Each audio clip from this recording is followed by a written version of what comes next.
So we'll move on to our next item, which is our 611, sitting as the Lake County Air Quality Management District Board of Directors, hearing for consideration of resolution repealing sections 631, 12.450, 12.640, Chapter 4, and Article 6 in their entirety, and adopting updates to sections 208.2, 226.5, 433.5, 1002, 1105, a new Chapter 4 and Article 6, Section 660 through 668 of Lake County Air Quality Management District Rules and Regulations, Air Quality Management District.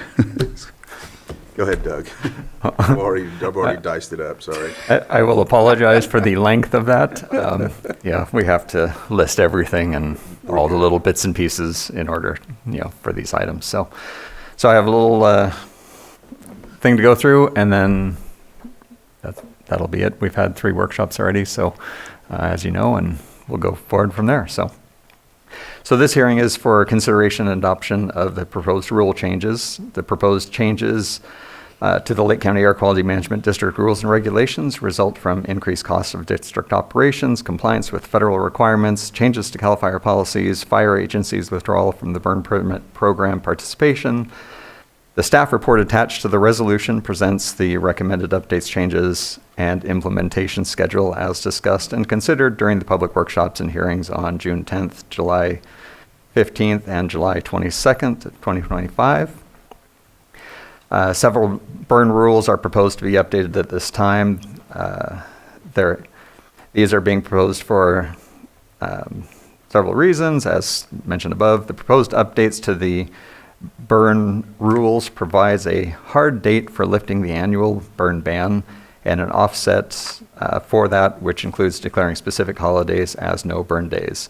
The proposed rule changes include a process to allow the district to enter into agreement with the fire agencies to issue permits, and eliminates the designation of specific fire agencies as authorized issuers of permits, because name changes, fire agencies unify, and other changes occur. That means we have to do rule changes in order for them to be up to date and current. So we eliminate that by allowing the entering into agreements on an annual basis. So let's see. And the last clarification relates to, sorry, I lost my place there. So, and then we'll no longer require rule changes to allow participation in the burn program. The last clarification relates to burn hours. Currently, the agricultural burn hours for extended burn days are specified in one section of our rules, but they are not specified in the agricultural burn rules themselves. So this is a correction to add those extended burn hours specifically into the agricultural burn rule section of our rule book, so they are in the proper place. And it also clarifies what an extended burn day is, so that it's clear and anyone can look it up and understand what it means for an extended burn day. The air pollution, has significant cost to the community, and the short-term regulations are expensive. In the longer-term, medical and health benefits within the community are more than tenfold the cost of regulations. More details of this can be found in studies and cost benefits of the Clean Air Act from 1990 to 2020.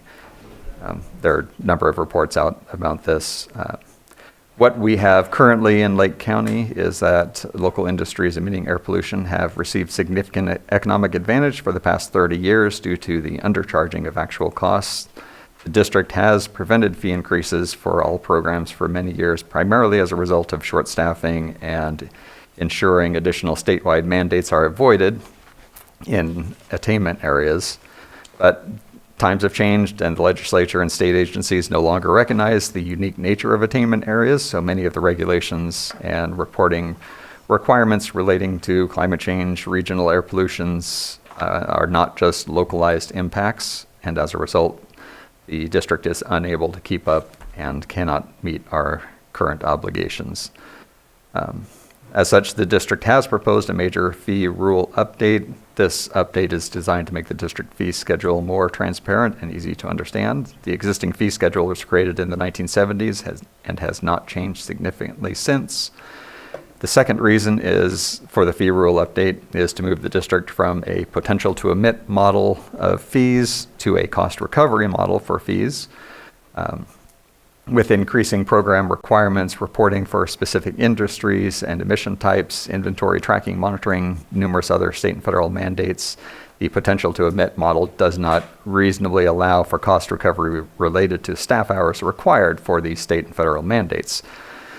So most of the mandates are based on the type of facility, not the potential to omit for a facility. So the cost recovery model is, for fee calculation, is essential to cover all those costs. The district is proposing to repeal 2 Title V rule sections. These rules relate to emergency events. They operate similar to a breakdown rule, but the federal regulation that they are based on has been repealed, and EPA has sent a letter regarding these to the district, requiring us to repeal the sections as they are no longer valid.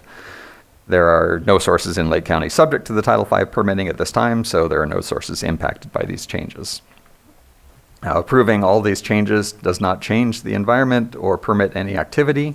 Each project and permit is assessed on its merits when the permit is applied for, and as when they are operating. We do regular inspections. So, the California Air Resources Board has been legally noticed pursuant to Health and Safety Code 40725 and has not provided comment. Additionally, a legal notice was published in the Lake County Record B 30 days in advance of this hearing. Documents were posted on the district's website, and no public comment has been received by the district at this time.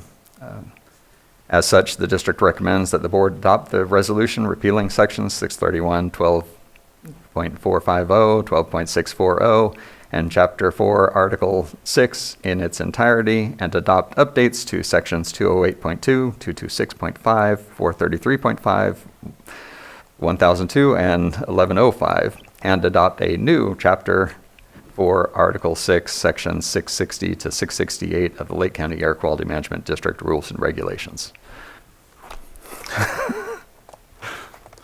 So with that, I guess that's the presentation, so. All right. Do you have anything to add? No, he covered it all.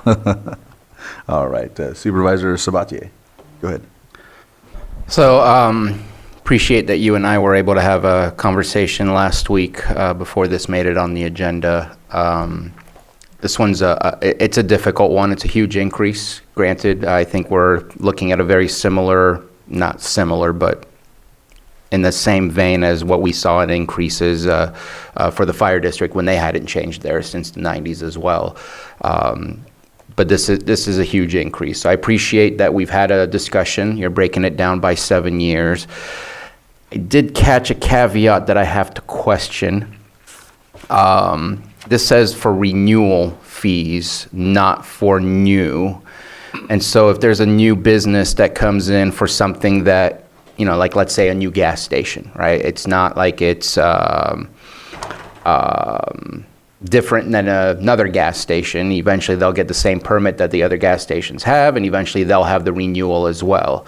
From what I'm reading, anything new will pay the 100%, and anything that's renewal will pay the 25% on the first year, 25% addition on the second year, and then 10% throughout the 7 years after that.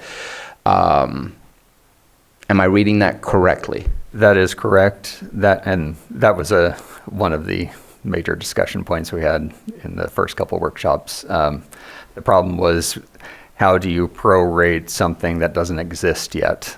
And Health and Safety Code provides that existing sources can be prorated, or not prorated, but can be stepped into a fee increase, but new sources actually pay the full cost of the fees. So that's specified in Health and Safety Code, and so there's not an easy way to deal with that. I appreciate the clarification. I know that just, it I guess similarly to the previous discussion, it's a hard Right. future development versus continual what we already have. And I can't speak for the rest of the board, but my goal and aspiration is for us to develop our community and find ways to make developments feasible and accessible. So we need to do something today. Obviously, there's a timeline as well for you to be able to submit these things, or else you kind of miss a window. Yeah, I'd love to hear from my other colleagues. I guess I'm still struggling with that one in treating new versus continuous in a different way. And I guess looking for a way to being able to match that. You brought out the Bible. Well, I mentioned this to you because this kind of gives perspective as to why things cost what they do and why a new source is much more complicated than an existing source. These two pieces of paper are existing, for this year 1996 and probably through the mid 2000s, 2010, we had a lot of gas stations. These were the requirements. A new gas station today, this is the requirement. So this is just for one system at one gas station. There are 10 different variations of this, and we have to understand and deal with this to write a permit and to be able to do enforcement inspections. We have to know all of this. So compared to this. So that's why, I know it's a significant increase. Gas stations in Lake County haven't changed a whole lot until the last probably 15 years is when everyone started running into tank replacements and requirements and things. And so, the first generation of these, it started there, and then it just keeps building. And so the costs have skyrocketed, and the amount of time and effort that goes into a permit, it's gone through the roof, and there's nothing we can do about it. So, and then the ongoing compliance of keeping these things in compliance, doing inspections and understanding what you're looking at and what you have to inspect. So, I hope that gives at least a perspective as to why, and helps. And it's the same, basically the same comments you provided when we had our phone conversation. Yeah. I guess to feel more comfortable and very uncomfortable, but to feel at least more comfortable, I know it breaks down the cycles of every year and the increases. What I don't see in there is what we had talked about doing an annual review to kind of get an idea of the impact on any new development or ongoing businesses. So I'm wondering if maybe we can add a 10 to the resolution that says annual review of new fee schedule impact on the local economy or something like that, just to put it in writing that we are going to be reviewing this. It's up to the board. The resolution we wrote is really for the board adoption to go to the state and EPA, and then board direction to us is separate. So whether you want it as in the resolution or just as a board adopted policy, we can bring a policy back too. So whatever you'd like, and whatever Lloyd would like to review and sign off on. And I put it out there. I think I'd love to hear from the rest of my colleagues just to see what their thoughts are. I like things in writing just because it makes it easier to hold ourselves accountable. But I'd love to hear from my colleagues. Go ahead, Supervisor Owen. I too would like to, I believe, I knew that was one of the reasons I went ahead and supported it in the past, because the fees have jumped so significantly. And I know that the red tape has jumped significantly as well, which is causing that increase in cost.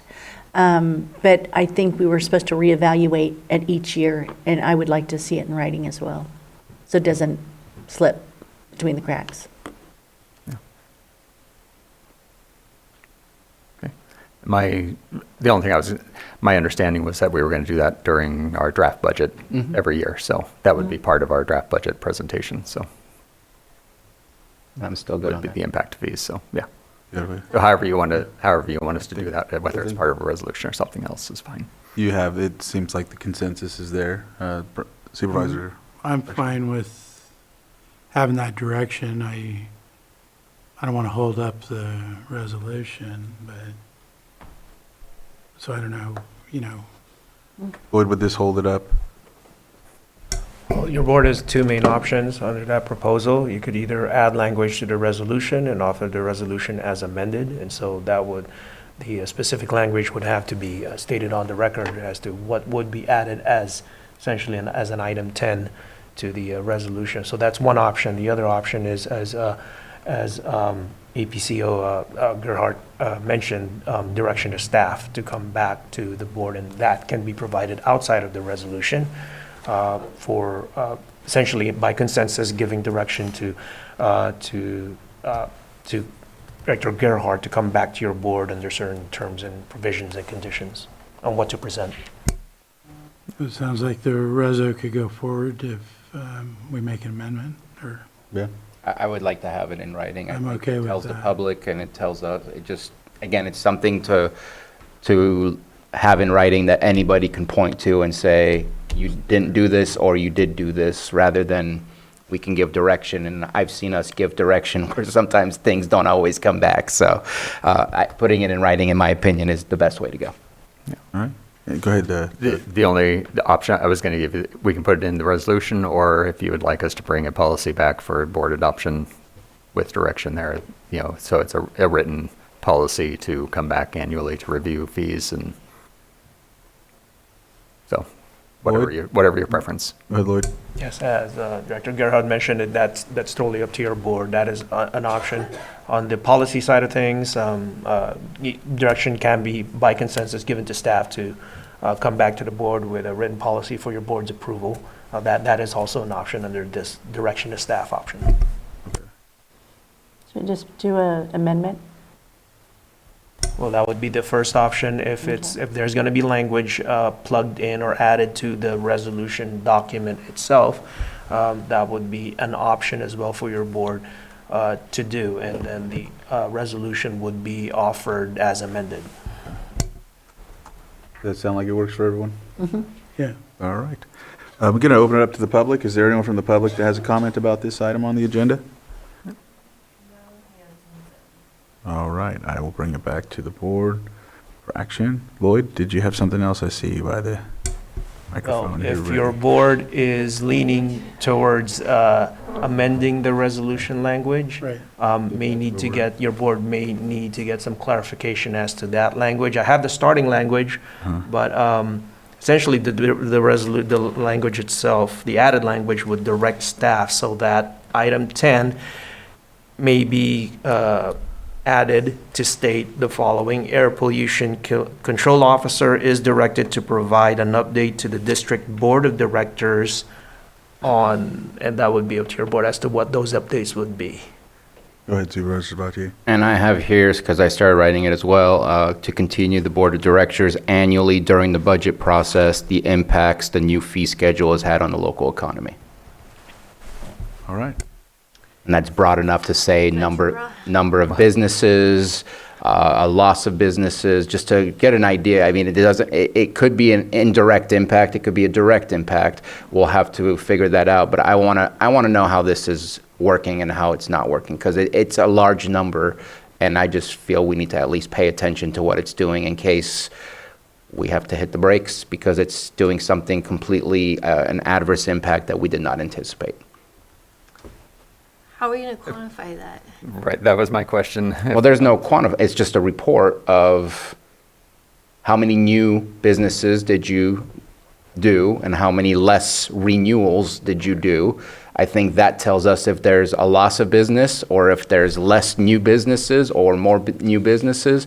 And year to year, we can see the differences because you should have that information of how many new sources versus how many renewal sources, right? Okay. Right, but we can't assume that losing businesses is because of the fees. Again, Yeah, absolutely. that assumption can't be implied.